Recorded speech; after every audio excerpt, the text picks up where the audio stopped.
Saat ini saya sudah berada di pinggir Sungai Bekasi dan saya akan bertemu dengan komunitas peduli Sungai Cikeas dan Cilengsi untuk mengetahui apa penyebab dari banjir kemarin. Kita temukan faktanya.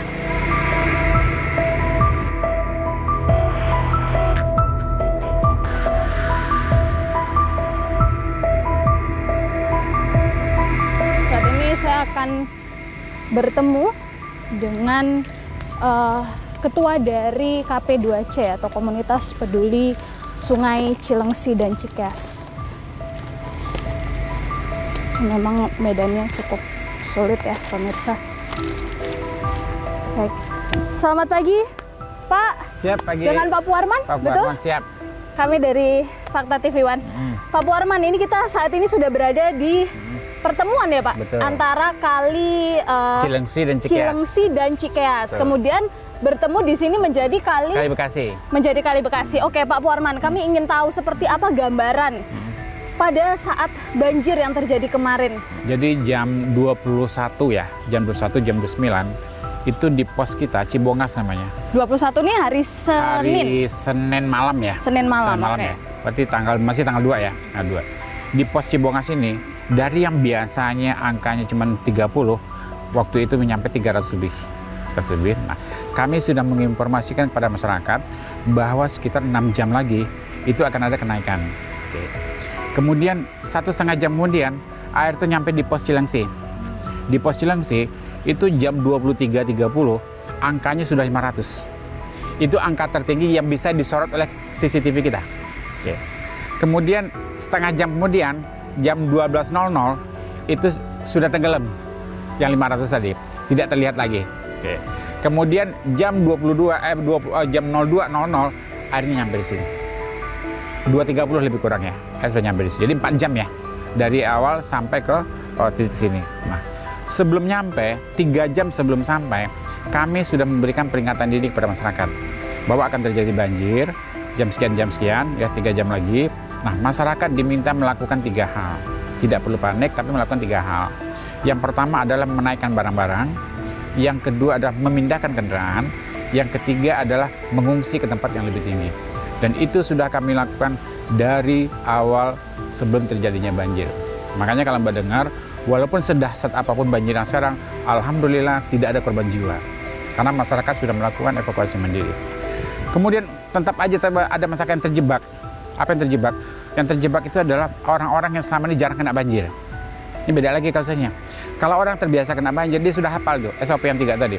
Tapi orang yang jarang kena banjir, beda lagi Mbak. Dia akan ngomong, paling banjirnya segitu, paling juga segini. Karena melihat pada kebiasaan. Itu yang terjadi di sekitar galaksi. Karena mereka nggak pernah banjir. Tiba-tiba terjadi banjir dahsyat, semua tenggelam. Mobil tidak bisa lagi diselamatkan, orang tidak bisa lagi untuk menyelamatkan diri keluar. Disitulah butuh bantuan perahu karet seperti yang kita lihat sekarang tuh.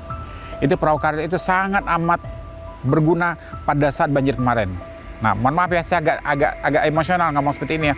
Waktu itu perahu karet terbatas. Di handphone saya itu 200-an permintaan evakuasi. Dan itu tidak terlayani. Tidak terlayani betul-betul. Jadi saya merasa berdosa, merasa salah ya. Di handphone saya ratusan, karena orang tahunya handphone ketua KP2C. Minta dievakuasi, ada yang bayi, ada yang ibu hamil, ada lansia. Tapi tidak semuanya bisa dievakuasi sampai sore itu. Jadi ini pelajaran ke depan ya. Pemerintah serius lah ini. Serius lah ya. Nggak usah lagi lah sembako untuk penanggulangan banjir ya. Carilah solusi yang permanen. Jadi tolong segera normalisasi lah Sungai Cilengsi, Sungai Cikeas maupun Kali Bekasi. Biar kami terbebas dari banjir. Ratusan ribu lah masyarakat. Jadi sungai itu ini dia. Ini Sungai Cilengsi tadi kan. Nah, hulunya adalah di sekitar Gunung Pancar, Sukamakmur, Babakan Madang ya. Kan Madang. Nah, kita di sini punya pos pantau.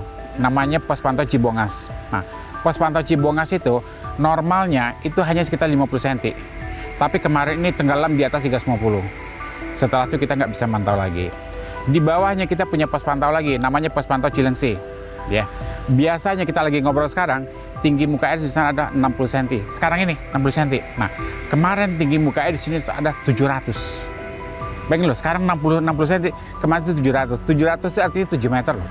Nah, itu dahsyatnya yang terjadi di hulunya Sungai Cilengsi. Nah, kemudian di Sungai Cikeas juga begitu. Di sini Cibinong ya, melewati Cibinong, ini normalnya air itu hanya 120. Tapi kemarin itu 570. di Sungai Cikeas, 550 di Sungai Cikeas. Akhirnya apa? Akhirnya wilayah yang dilewati jalur Sungai Cikeas banjir semuanya.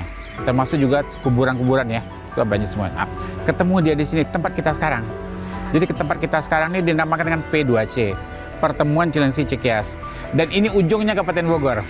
Nah, ini ujungnya Kabupaten Bogor ya. Nah, yang sebelah kiri kita, ini adalah Kota Bekasi, Kecamatan JTAC. Di sebelah kanan kita Kota Bekasi juga, Kecamatan Bantar Gebang.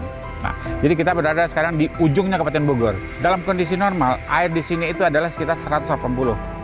Tapi kemarin di sini ketinggian muka air adalah 840. Makanya banjirnya seplafon atau di segenteng ya, hanya segenteng. Nah, itu untuk daerah sini. Di seberang kita nih, ini Pondok Gede Permai. Kan secara kontur lebih rendah ya. Di sini banjirnya lebih tinggi, bahkan sampai sepinggang di lantai 2. Sepinggang lantai 2. Nah, itulah kondisi yang ada sekarang, dan ini betul-betul lebih parah, lebih lebih dahsyat dibanding banjir sebelumnya tanggal 1 Januari 2020. Jadi ini luar biasa, banjir yang paling parah dan paling dahsyat sepanjang sejarah. Dan seperti tahu, saya sudah 22 tahun ngurusin sungai ini. Baru ini yang paling parah selama hidupnya. Wow. Saya ingin konfirmasi juga Pak, adakah penyebab juga terkait dengan tanggul yang jebol begitu di sekitaran sungai pertemuan ini antara sungai Cilengsi dan Cikeas menjadi Kali Bekasi? Ini perlu diluruskan ya. Tidak ada satu pun tanggul yang jebol. Tidak ada satu pun tanggul. Jadi semuanya itu ada limpas tanggul. Nah, kalaupun ada tanggul yang jebol, bukan sebelum banjir, tapi setelah banjir. Jadi karena banjir lewat, dia tanggulnya jebol. Jadi jangan salah ya. Kalau tanggul jebol pengertian itu adalah tanggulnya bolong, kemudian air masuk. Itu namanya tanggul jebol. Tapi kalau setelah banjir, namanya bukan jebol, tapi amblas. Oke. Kemudian ini adalah yang terparah ya, terparah. Nah, kenapa terjadi ini? Mohon maaf ya. Ini terjadi di hulunya, ya, perubahan tata guna lahan yang luar biasa, ugal-ugalan, dahsyat gitu ya. Nah, kenapa? Contoh ya, ini di hulunya, hulu Cilengsi maupun hulu Sungai Cikeas. Dulunya, kalau seandainya hujan ya, 70% hujan itu meresap ke tanah, 70%. Hanya 30% yang mengontrol ke hilir, dibagi dua nih. Nah, sekarang sebaliknya. Ya, begitu hujan di hulu yang meresap ke tanah hanya 30, 70% yang ke hilir, ke hilir. Nah, jadi dari hulu masalahnya seperti itu. Terjadinya perubahan tata guna lahan yang luar biasa. Kemudian di hilirnya terjadi juga pendangkalan. Pendangkalannya. Nah, contohnya Sungai Cilengsi ya. Silakan airnya keruh ya. Itu air keruh itu lama-lama kan mengendap, Mbak. Itu sedimen. Nah, sungai ini terakhir dikeruk tahun 1971. Sampai sekarang belum dikeruk lagi. Nah, kemudian begitu pun Sungai Cikeas. Nah, jadi di hulunya perubahan tata guna lahan, di hilirnya ada pendangkalan juga penyempitan. Normalisasi Sungai Cilengsi, Sungai Cikeas harus menjadi prioritas. Ya. Janganlah pemangkasan anggaran sekarang ya itu membuat masyarakat menderita, menjadi korban banyak. Ini ratusan ribu loh. Kalau kita bisa bicara kerusakan di puncak ya sebagai hulu, Bapak bisa bilang berapa kerusakan yang sudah ada saat ini di sana? Sekitar berapa persen mungkin? Saya nggak berani ngomong berapa persen ya, tapi menurut data dari BPWS malah lebih parah lagi. Jadi perubahan itu bukan 70-30, malah 80-20. Banjir terbesar selama ini adalah 21 April 2016. Dianggap sama masyarakat banjir yang paling besar. Dahsyat luar biasa. Seleher dan bahkan tenggelam ya. Kemudian terjadi lagi banjir 1 Januari 2020, lebih dahsyat lagi. 2016, 2020, 4 tahun kan, lebih dahsyat lagi. Kemudian setelah dianggap itu paling dahsyat, tahun 2025 sekarang, lebih dahsyat lagi. Nah, Mbak tinggal lihat aja, tahun sebelum tahun 2016, lingkungannya seperti apa. Tahun 2020, lingkungannya seperti apa. Itu bisa kok pakai Google aja Mbak lihat, bisa kok. Karena tahun 2025 seperti apa. Jadi saya nggak berani nyebutin ya. Saya tidak akan menyebutkan perumahan mana, nggak enak ya. Karena itu bukan bidang saya. Tapi Bapak bisa mengonfirmasi bahwa pembangunan salah satu penyebabnya di sana. Betul. Perubahan tata guna lahan ya. Yang tadinya hutan dijadikan perumahan, dijadikan gedung dan semacam. Dan tempat wisata juga. Tempat wisata juga di puncak. Iya. Salah satunya yang kemarin dibongkar sama Pak Gubernur kan.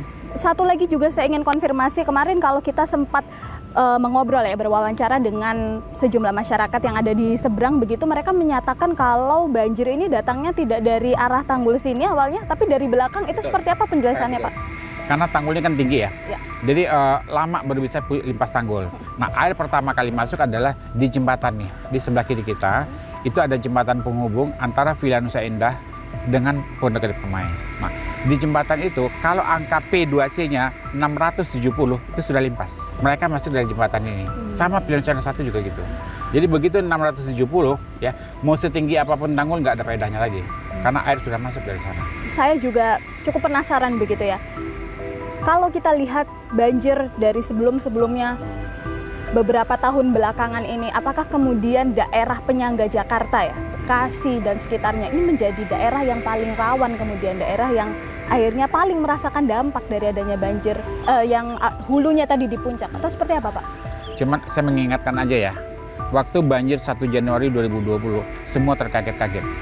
Semua terkaget, masyarakat kaget, pemerintah juga kaget. Nah, pemerintah sekarang harus diingatkan ya, bahwa tanggal 20 Juni 2020 sudah ada kesepakatan bersama untuk pengendalian banjir di Jabodetabek. Jadi saya bukan menakut-nakuti, kedepannya kalau tidak ada langkah cepat untuk penanggulangan ini, banjir tidak akan makin mengecil, tapi akan makin membesar. Tapi Bapak bisa mengonfirmasi bahwa pembangunan salah satu penyebabnya di sana. Betul, perubahan tata guna lahan ya, yang tadinya hutan dijadikan perumahan, dijadikan gedung dan semacam. Dan tempat wisata juga.